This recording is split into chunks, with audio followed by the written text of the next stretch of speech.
Good morning.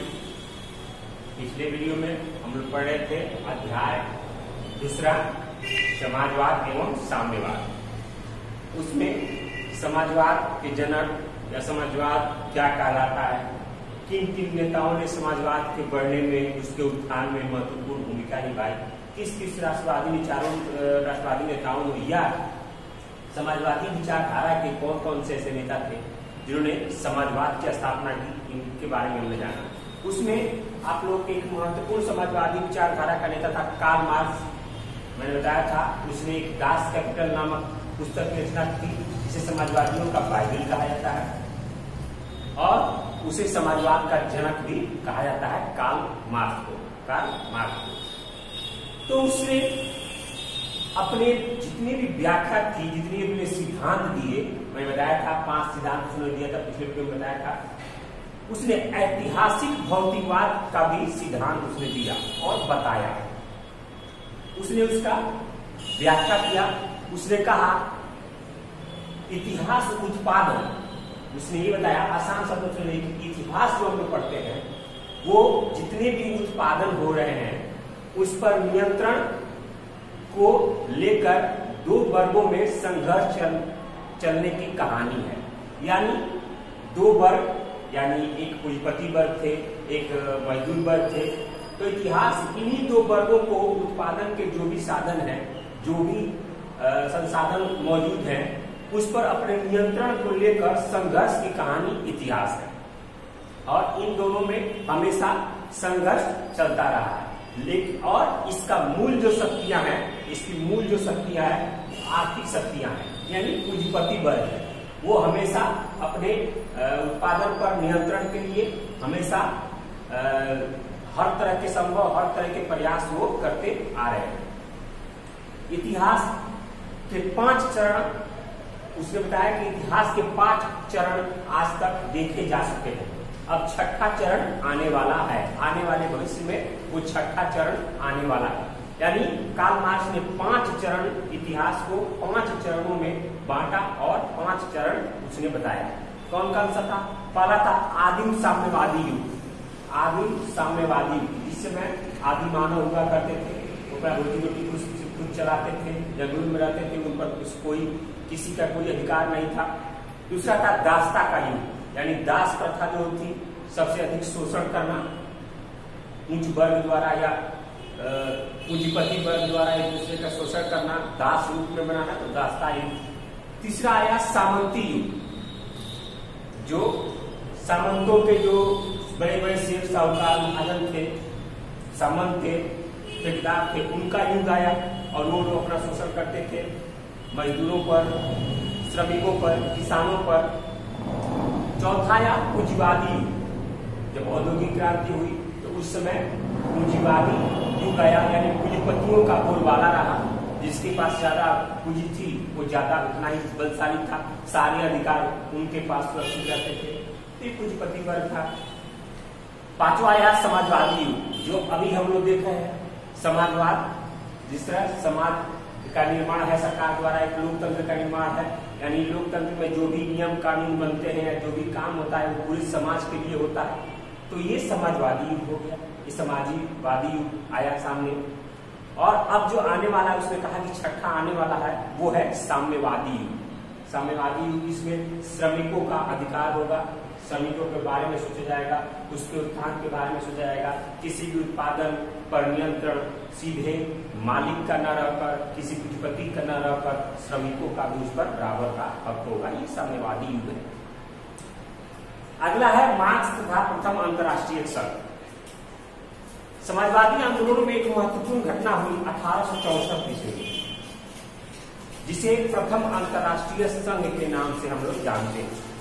जब 1864 ईस्वी में प्रथम अंतर्राष्ट्रीय संघ की स्थापना की गई कार्ल मार्क्स के द्वारा।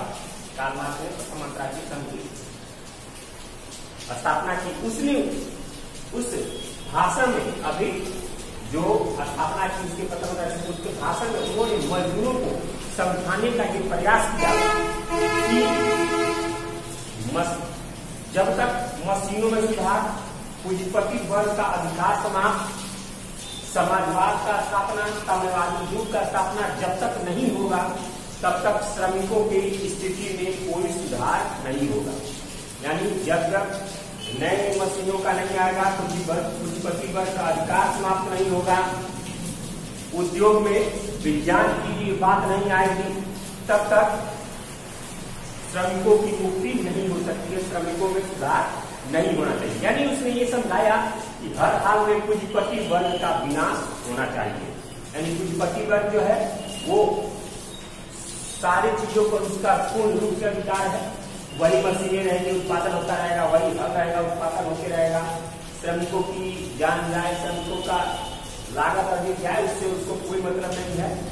तो इसके द्वारा उन्होंने प्रथम अंतर्राष्ट्रीय संघ के द्वारा कार्ल मार्क्स ने समझाने का प्रयास किया कि पूंजीपति वर्ग का जो होता है वो उसका विनाश होना चाहिए, उसका खात्मा होना चाहिए, वो खत्म होना चाहिए।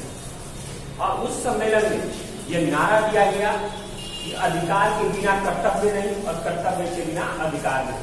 अगर अधिकार आपको दिया जाता है तो आपको अपने कर्तव्य पे खड़ा रहना पड़ेगा, और अगर आप कर्तव्य पर खड़ा है तो आपको अधिकार दिया जाएगा। दोनों बात।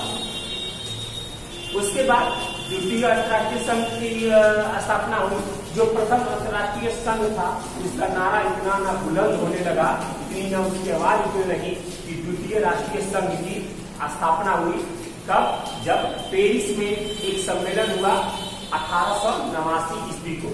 उसमें लगभग 20 देशों के 400 लोगों ने भाग लिया। 20 देशों के 400 लोगों ने उसमें भाग लिया, और उसी को हम द्वितीय अंतर्राष्ट्रीय संघ के नाम से जानते हैं। इस संघ की स्थापना मार्क्सवादी जो थे, जो मार्क्स के विचार थे, उनसे जो भी प्रभावित लोग थे, उसकी जितनी बोलबाली हो रही थी, जितना उसका नारा बुलंद हो रहा था, उसी की देन थी। इसी द्वितीय अंतर्राष्ट्रीय संघ में ये निर्णय लिया गया कि प्रत्येक 1 मई को हम मजदूर एकता दिवस के रूप में मनाएंगे। मजदूरों के लिए इसी सम्मेलन में मजदूरों के लिए 8 घंटे का जो काम होता है, 8 घंटे का काम तय किया गया कि मजदूरों को 8 घंटे से अधिक काम नहीं किया जाना चाहिए, और उसकी वेतन उसके अनुसार तय किया गया। इसी द्वितीय अंतर्राष्ट्रीय संघ में 1889 में पेरिस में सम्मेलन हुआ।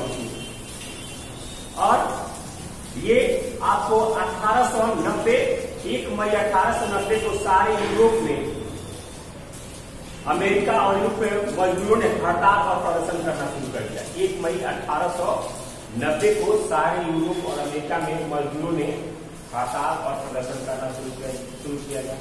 इसी 1 मई को हम मजदूर दिवस के रूप में मनाते हैं।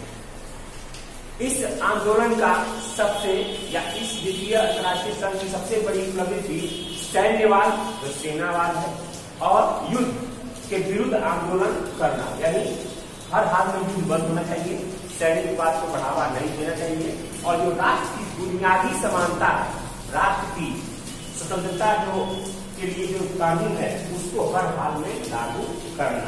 यानी राष्ट्र की जो भी बुनियादी समानता है उसको हर हाल में कायम करना। इस प्रकार समाजवादी आंदोलन को अंतर्राष्ट्रीय स्तर पर एक मजबूत आकार मिला कार्ल मार्क्स के द्वारा, और इसने पूरे विश्व में, यूरोप अमेरिका ही पूरे विश्व में एक श्रमिकों को विश्वास जगा। इस आंदोलन से श्रमिकों में एक नई आशा जगी, और समाजवाद का धीरे धीरे उत्थान होते चला गया। तथा उनका भविष्य कैसे संसार का निर्माण करना था, यानी ये समाजवादी जो विचारधारा था कार्ल मार्क्स का, वो कैसे समाजवादी परिवार या देश का निर्माण, राष्ट्र का निर्माण करना था जो शोषण और से मुक्त हो, शोषण और उत्पीड़न से, राष्ट्रप्रथा से बिल्कुल मुक्त हो। यानी हर हाल में श्रमिकों को अधिकार होना चाहिए, और जो पूंजीपति वर्ग थे उनके अधिकार को कम किया जाए या उसके अधिकार को समाप्त किया जाए, और समाज में सारे समाज को बराबर अधिकार में दिया जाए। ये थी कार्ल मार्क्स की उपलब्धियां, और कार्ल मार्क्स के द्वारा किए गए कार्य, उसके परिणाम भी अच्छे हुए। मजदूरों में एक नई प्रकार की विश्वास जगी, मजदूरों का शोषण होने से बचने लगा, और पूरे यूरोप में और पूरे अमेरिका में, पूरे विश्व में समाजवाद की भावना का विकास हो गया, जिसका यह प्रमुख मूल कारण था। समाजवाद का मुख्य उद्देश्य था उत्पादन पर सभी वर्गों का समान अधिकार, यानी किसी एक वर्ग या तो पूंजीपति वर्ग या श्रमिक वर्ग, किसी एक वर्ग का अधिकार नहीं होना चाहिए, उस पर पूरे समाज का अधिकार होना चाहिए और मिलजुल कर उस समाज का निर्माण करना चाहिए। और ये हुआ और ये पूरे विश्व में आंदोलन ये बढ़ते चला गया। इस वीडियो में हम लोगों ने अच्छी बातें जानी, अच्छी बात है। अगले वीडियो में हम लोग बोल्शेविक क्रांति, उनकरों की दैनिक स्थिति, इन सब चीजों के बारे में पढ़ेंगे, अगले टॉपिक के बारे में पढ़ेंगे। आप लोग अगले वीडियो में इसके बारे में हम बताएंगे आप लोगों को। आप लोग अगला टॉपिक जो है किताब से जरूर ढंग से पढ़ के बैठिएगा आप लोग, ताकि आप लोग को ज्यादा से ज्यादा समझ में आए। किताब साथ में भी लेके बैठ सकते हैं। अगर कोई क्वेश्चन आप लोगों से बनता है तो आप लोग इसको जरूर, एक मैं देता हूं क्वेश्चन,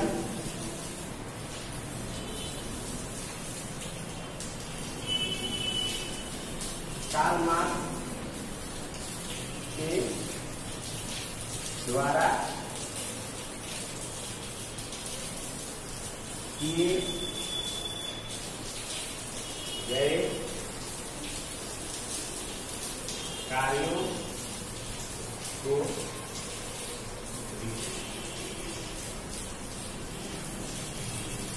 एक क्वेश्चन है। ये क्वेश्चन आप लोग अपने नोटबुक में जरूर बनाइएगा, लिखिएगा। किताब का सारा ले सकते हैं, वीडियो का सारा ले सकते हैं। अगले वीडियो में हम अगले टॉपिक के साथ मिलेंगे। धन्यवाद।